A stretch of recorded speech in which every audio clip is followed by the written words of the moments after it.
எல்லாத்தையும் கொடுப்பீங்கன்னா இதுல ஏதாச்சும் நியாயம் இருக்காப்பா? துரை, நீ பேசுறது கொஞ்சம் கூட நியாயம் இல்லையா? நியாயங்கிறது எப்போதும் பொது நியாயம் கிடையாது. சந்தர்ப்பம், சூழ்நிலை, சம்பந்தப்பட்ட ஆளுங்க எல்லாத்தையும் பொறுத்து மாறுபடும். எப்படி பேசுறாரு பத்தியாமா? அதனால இவரை நான் சந்தர்ப்பவாதின்னு சொல்றேன். நிரூபிக்கிறதுக்கு வாய்ப்பு வர வரைக்கும் எல்லாருமே சந்தர்ப்பவாதம் தான், எல்லாருமே சந்தர்ப்பவாதிங்க தான். துரை, நான் ஒரு கேள்வி கேட்கிறேன். நான் பணக்காரனா திரும்ப வர போய் தானே இவ்வளவு கேள்வி கேட்கிறேன். ஒருவேளை நான் பிச்சைக்காரனாவோ இல்ல ஒரு கடன்காரனாவோ திரும்பி வந்திருந்தா என்ன பண்ணிருப்பேன்? என்னப்பா கேள்வி இது? சொத்துல மட்டும் பங்கு கேட்கிற ஈர பிறவி நினைச்சுக்கலாம் எங்கள? நீங்க கடன்காரன வந்திருந்தா உங்க கடன் அடைக்கிறதுக்கு நாங்க பொறுப்பேற்றுட்டு இருப்போம். நீங்க பிச்சைக்காரன வந்திருந்தா உங்க சௌரியத்துக்கு நாங்க பொறுப்பேற்றுட்டு இருப்போம். கேசவும் கல்பனாவும் உங்களை கை கழுவி விட்டு இருந்தா கூட நாங்க அவங்களை விட்டு கொடுத்துருக்க மாட்டோம்.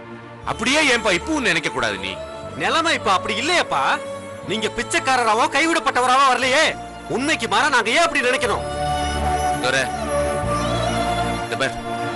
நான் இல்லாமலே உன் வாழ்க்கையில பாதிய தன்னம்பிக்கையோட கழிச்சவன்டா நீ. ஆத்துல பெருவெள்ளம் ஓடும் போது துடுப்பு இல்லாம, ஏன் படகே இல்லாம தங்கச்சியை தூக்கி தோல்ல வச்சுக்கிட்டு நீஞ்சி கடந்தவன்டா நீ. உனக்கு எதுக்குடா படகு? படகுல பங்கு. உன்னோட தன்னம்பிக்கையும் விடாமுயற்சியும் உனக்கு போதாதா? டேய், உன்ன மாதிரி இல்லடா கேசவும் கல்பனாவும். பணம் இல்லைன்னா அவங்களால வாழ முடியாது, தோத்து போயிடுவாங்க. கம்பெனி, காரு, கிரெடிட் கார்டு இதெல்லாம் இல்லாம அவங்களால இருக்கவே முடியாது. அடுத்த வேளை என்ன செய்யறதுன்னு முழிப்பாங்க. அதனால தான் அவங்களுக்கு சொத்தை கொடுக்கறதுன்னு முடிவு பண்ணேன். இதுல என்னடா தப்பு இருக்கு? இல்ல, நீங்க கெட்டிக்காரத்தனமா பேசுறீங்கப்பா. அப்படி வேண்டாப்பா, உண்மையை பேசுங்க.